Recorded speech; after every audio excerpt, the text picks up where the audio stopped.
हम प्रैक्टिस करेंगे previous year structural analysis के जो क्वेश्चन हमारा डिटरमिनेंसी और स्टेबिलिटी ऑफ स्ट्रक्चर से जो क्वेश्चन अब तक आ चुके हैं लास्ट एसएससी एग्ज़ाम में। ठीक है, मतलब कि 10 साल के पीरियड में जो भी क्वेश्चन आ चुके हैं उसको हम डिस्कशन करेंगे। ठीक है, तो पहला क्वेश्चन जो हमारा है, ठीक है, कह रहा है ये free body diagram is an isolated joint with only force acting on it. ठीक है, सिर्फ हमारा क्या कह रहा है कि isolated joint with only force body force acting on it. ठीक है, isolated joint with internal force acting on it, isolated joint with all forces internal as well external acting on it. ठीक है, तो हम लोग को पता है क्या है कि अगर हमारा हमारा कोई मेंबर है, ठीक है, अगर ये यहाँ पर ज्वाइंट है इस तरह से, ठीक है, और यहाँ पर कोई लोड लगा हुआ है, ठीक है, तो अगर हम फ्री बॉडी डायग्राम बनाएंगे तो इसमें हम क्या करते हैं, एक्सटर्नल और इंटरनल फोर्स जितने होते हैं सबको हम दिखाते हैं। तो अगर इसका फ्री बॉडी डायग्राम बनाएंगे तो कुछ हमारा ये ऐसे आएगा, एक हमारा इधर जाएगा और एक हमारा यहाँ पर यहाँ जाए ऐसे जाएगा। मतलब किस पॉइंट के बना रहे हैं, सी पॉइंट का अगर एफडीवीडी बना रहे हैं, प्लस हमारा एक एक्सटर्नल फोर्स ये हमारा पी आ रहा है। ठीक है, तो यहाँ पर जब हम फ्री बॉडी डायग्राम बनाते हैं तो उसमें हमारा उस जॉइंट पे या फिर उस पॉइंट का जिसका बनाना होता है पूरा हमारा होता है एक्सटर्नल और इंटरनल सब हमारा होता है। ठीक है, तो इसका जो करेक्ट आंसर जो होगा हमारा कौन सा होगा, वो हमारा होगा करेक्ट आंसर हमारा होगा वो होगा सी होगा। ठीक है, सी लिखा हुआ है ना, इंटरनल और एक्सटर्नल। ठीक है, तो फ्री बॉडी डायग्राम जब भी बनाते हैं तो इंटरनल और एक्सटर्नल फोर्स दोनों के लिए बनाते हैं। ठीक है, नेक्स्ट देखते हैं। यहाँ पर लिखा हुआ है if the total number of reaction component is less than total number of condition equilibrium available. ठीक है, then structure will be stable, indeterminate, externally redundant या फिर हमारा अनस्टेबल। ठीक है, कह रहा है कि हमारा जो है रिएक्शंस हमारे क्या हैं, कम है, किससे, इक्विलिब्रियम कंडीशन से। ठीक है, तो मान लीजिए कि हमारा क्या है कि ये हमारा क्या है, रिएक्शंस है, कोई बीम हम लगा दिए। ठीक है, और चूंकि हमको पता है कि इसको सॉल्व करने के लिए अगर हमकी आवश्यकता पड़ेगी तो इसे तो हमको पता है कि कितनी होती है, हमारे अवेलेबल जो इक्विलिब्रियम इक्वेशन 3 होते हैं, लेकिन यहाँ पर पूछ रहा है कि कितने हैं हमारे। यहाँ पर हमारे मान लेते हैं कि रिएक्शंस हमारे 2 हो रहे हैं और इक्विलिब्रियम हमारे 3। ठीक है, और इसको अगर लेकिन यहाँ पर इक्विलिब्रियम अवेलेबल की बात करेंगे तो हमारा कितना मिलेगा, समेसन ऑफ हमारा क्या, समेसन ऑफ हमारा एफ एक्स इजकल टू 0, मतलब एक्स डायरेक्शन में हमारा सिर्फ आ रहा है। ठीक है, तो ऐसे स्ट्रक्चर को हम देखेंगे तो ये डिटरमिन तो होगा, ठीक है, लेकिन यहाँ पर स्टेबल नहीं होगा। ठीक है, ऐसे स्ट्रक्चर देखेंगे तो डिटरमिन तो होगा लेकिन स्टेबल नहीं होगा। तो यहाँ पर जो इसका राइट आंसर जो होगा वो हमारा क्या होगा, डी होगा। राइट आंसर हमारा डी होगा। और एक्सप्लेनेशन आगे दिया हुआ दिखा रहे हैं आप लोगों को। यहाँ पर देखिए एग्जाम्पल के साथ हमको समझा रहे हैं आपको कि यहाँ पर देखिए ये पहले केस में यहाँ पर एग्जाम्पल लिया गया कि एक हमारा सिंपली क्या है, हिंज है, एक तरफ से रोलर है। ठीक है, और इस पर हमारा क्या है, अपवर्ड डायरेक्शन में कुछ लोड अप्लाइड किया गया है। तो इसके अगर रिएक्शंस की हम बात करेंगे तो 2 ही रिएक्शंस आएंगे हमारे, क्या आएगा, आर ए और आर बी आएगा। लेकिन अगर इसको सॉल्व करने के लिए हम देखेंगे तो अवेलेबल इक्वेशन हमको अवेलेबल मिल रहे हैं। पहला कौन मिल रहा है, हमारा समेसन ऑफ मोमेंट मिल रहा है, और दूसरा हमारा समेसन ऑफ एफ वाई मिल रहा है। ठीक है, तो इस कंडीशन में देखेंगे कि ये स्ट्रक्चर हमारा जो क्या होगा, स्टेबल और डिटरमिनेंट होगा। ठीक है, क्योंकि हमारा क्या है, रिएक्शंस और इक्विलिब्रियम इक्वेशन दोनों हमारा क्या है, बराबर है। लेकिन अगले केस में हमारा क्या है, अगले केस में हमारा देख रहे हैं कि यहाँ पर एक सेंटर पे हिंज लगा दिया गया है। हिंज लगा देने से क्या होगा, रिएक्शंस तो हमारे 2 होंगे लेकिन इक्विलिब्रियम कंडीशन जो होंगे हमारे वो 3 मिल जा रहे हैं। एक हमारा समेसन ऑफ मोमेंट मिलेगा, समेसन ऑफ वाई मिलेगा और समेसन ऑफ एम सी। एक एक्स्ट्रा हमको कंडीशन इक्विलिब्रियम का मिल जा रहा है, कहाँ मिल रहा है, सी जॉइंट मिल रहा है। तो जब ऐसे कंडीशन होते हैं तो मान लीजिए हम तो रिएक्शन तो फाइंड आउट कर लेंगे, लेकिन हमारा इंटरनली ये स्ट्रक्चर क्या होता है, अनस्टेबल होता है। तो वही इस क्वेश्चन में लिखा हुआ था कि अगर हमारा जो है क्या है, अगर reactions component less than total condition of equilibrium तब हमारा क्या होगा। इसमें देखेंगे कहीं डिटरमिनेंट का ऑप्शन दिया हुआ नहीं दिया हुआ, अनस्टेबल का दिया हुआ है। ठीक है, तो ऐसे अगर क्वेश्चन है तो आप सीधे उसको अनस्टेबल करेंगे। ठीक है,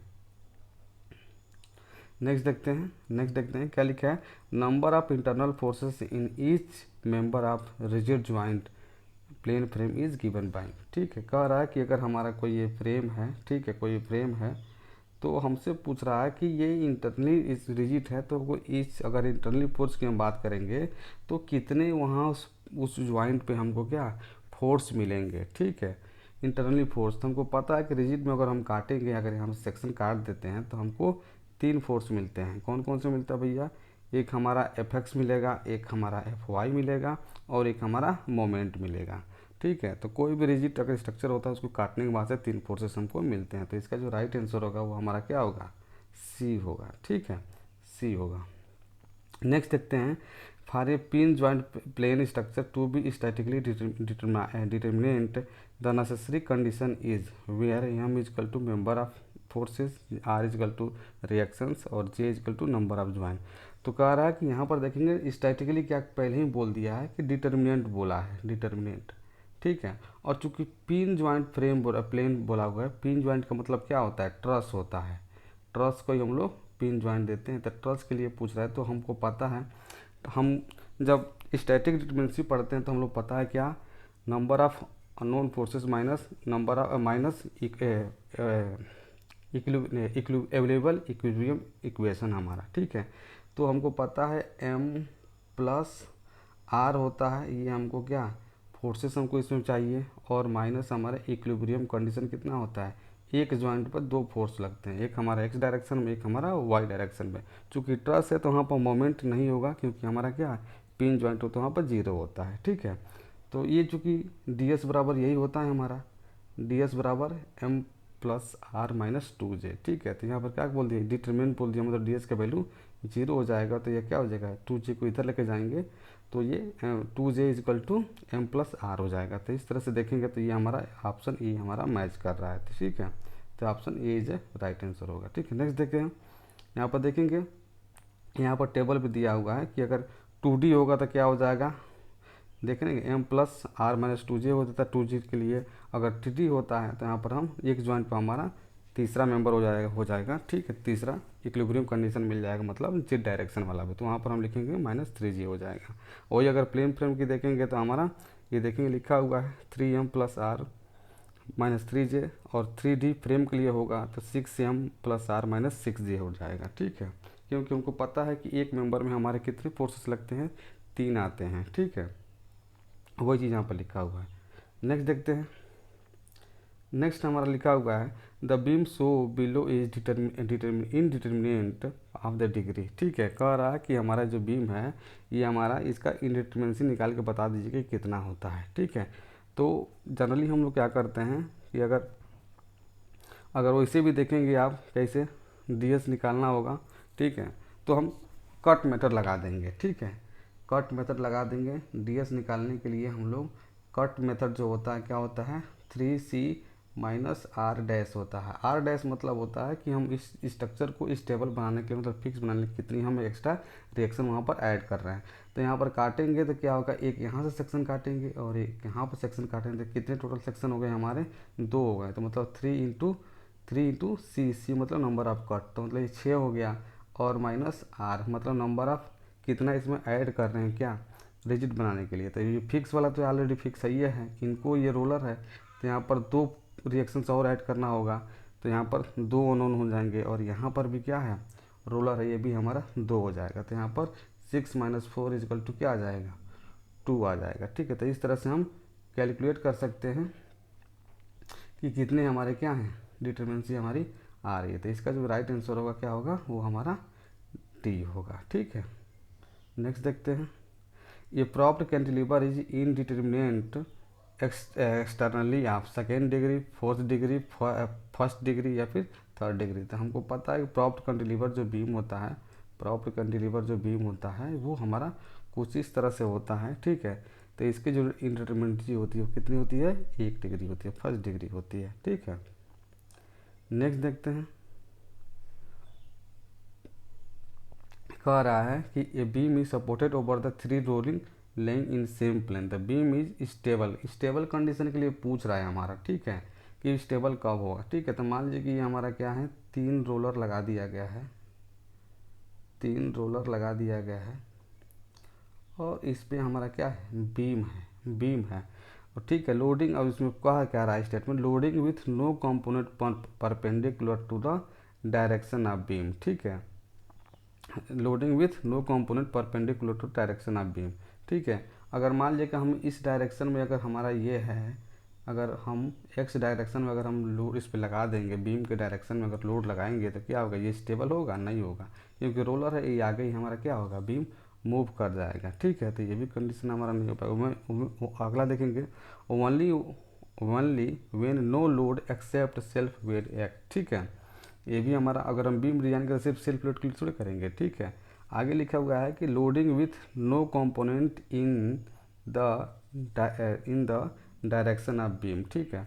तो इसने बोल रहा है कि no load loading with no component in direction of beam, ठीक है। अगर कह रहा है कि अगर ये बीम का ये डायरेक्शन है हमारा, अगर रोलर लगाए हुए हैं, तो अगर हम इस डायरेक्शन में क्या, बीम के डायरेक्शन में अगर कोई लोड हम नहीं लगाएंगे, तब क्या होगा, हमारा जो होगा बीम क्या होगा, स्टेबल होगा। तो इसका जो आंसर होगा सी होगा, वही हमारा क्या होगा, राइट आंसर होगा। एनी जनरल लोडिंग के लिए नहीं, बस हमारा सी होगा कि हमारा अगर बीम है तो हमको ये प्रयास करना है कि डायरेक्शन ऑफ बीम के डायरेक्शन में कोई भी हमारा लोड नहीं लगना चाहिए, ठीक है। नहीं तो फिर क्या होगा, बीम हमारा आगे मूव कर जाएगा, तो स्टेबल नहीं होगा। तो इसका जो राइट आंसर होगा वो हमारा सी होगा, ठीक है। नेक्स्ट देखते हैं, यहाँ पर देखेंगे एक्सप्लेनेशन भी यहाँ पर दिया हुआ है, ये फिगर बना के यहाँ पर, ठीक है, देख सकते हैं कि अब क्या लिखा हुआ है, ठीक है। आगे लिखेंगे, देखिएगा, ये truss is completely analyse when, truss member को हम लोग जब एनालाइज करते हैं तो क्या कंडीशन हमको अवेलेबल होती है, ठीक है, वो पूछ रहा है यहाँ पर। तो the direct stress in all member are found, all external reaction component are determined, ठीक है। तो द इक्विलिब्रियम इज सेटिस्फाइड, ठीक है। तो अगर कम्प्लीटली हमको एनालाइज करना होता है ट्रस को, तो हमको क्या चाहिए, हमको जो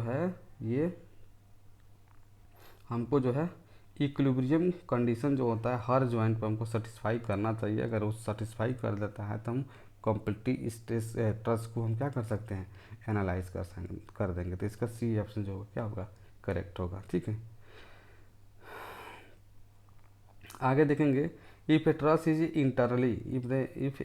is internally unstable then you should use it when it is statically determinate और स्टैटिकली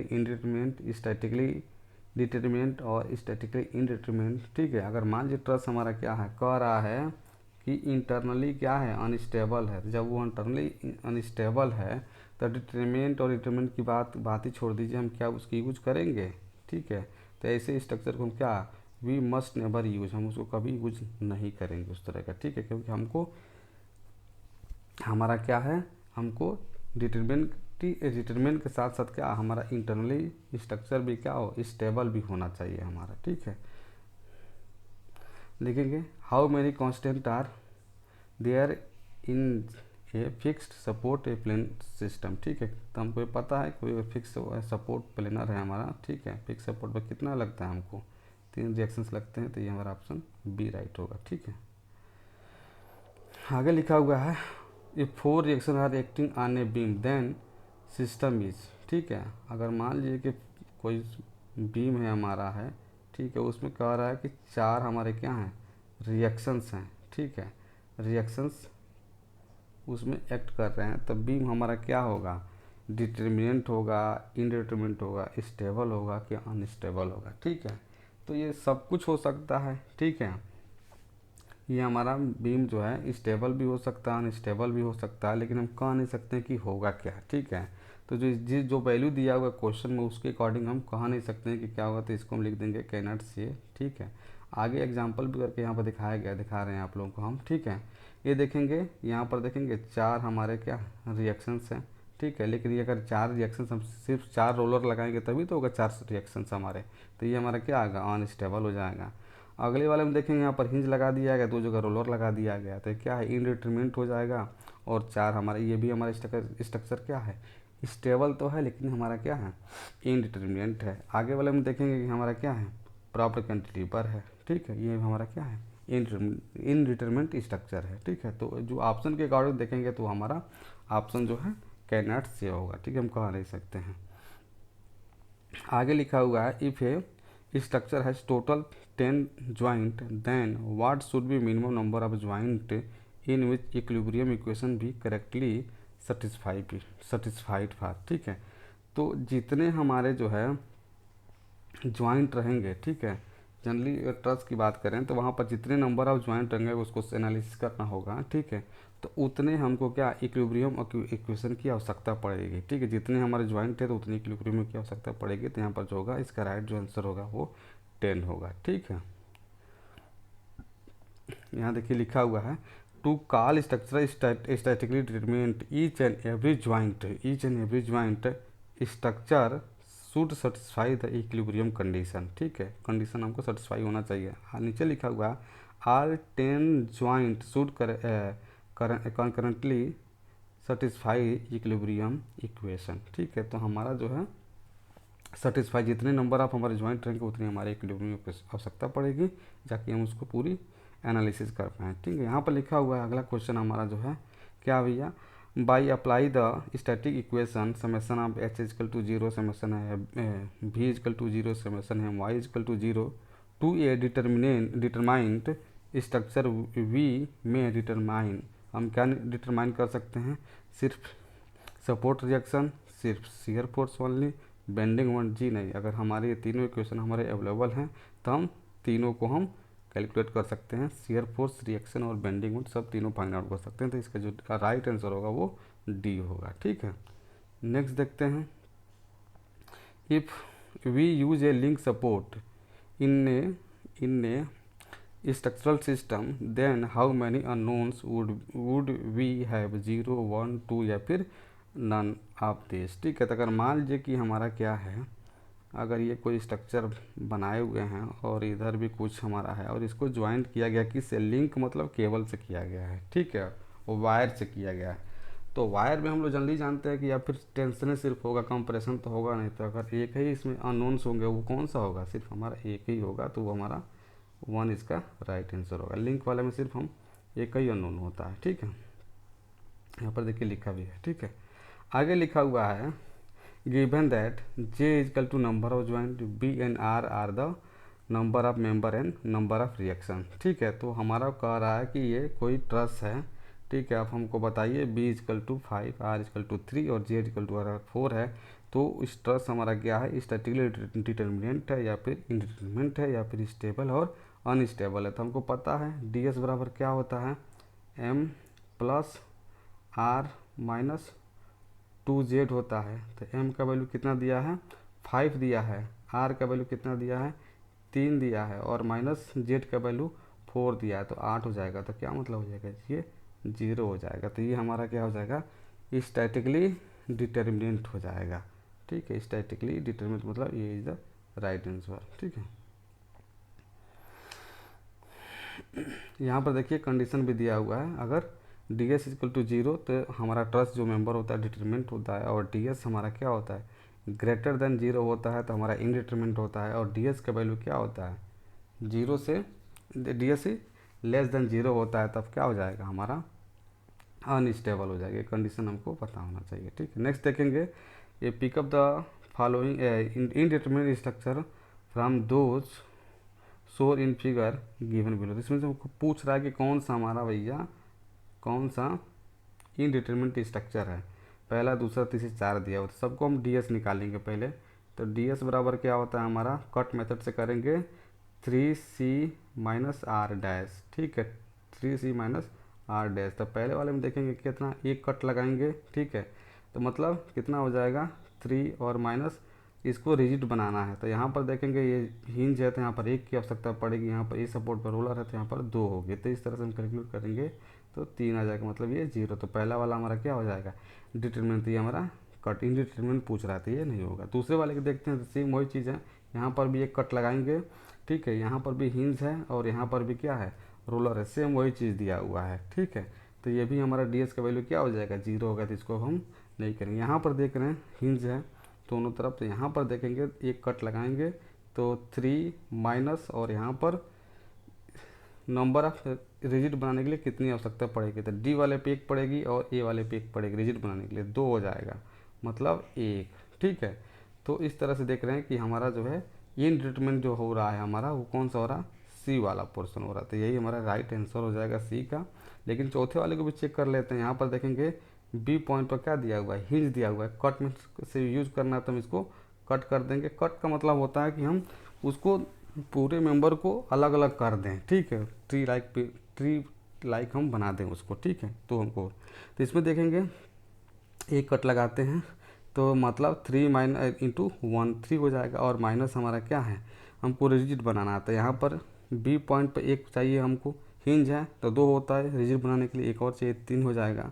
और यहाँ पर डी पे 1 हो जाएगा और ए पे 1 हमारा है, तो तीनों को ऐड करेंगे तो 3 हो जाएगा, तो ये हमारा क्या हो जाएगा, 0 हो जाएगा। तो इस तरह से देख रहे थे कि हमारा क्या है, इसमें ये तीनों स्ट्रक्चर जो क्या है डिटर्मिनेंट है, सिर्फ हमारा क्या है, यही हमारा ये तीसरा, यही हमारा क्या है इनडिटर्मिनेंट स्ट्रक्चर है। तो यही सी हमारा क्या हो जाएगा, राइट आंसर हो जाएगा, ठीक है।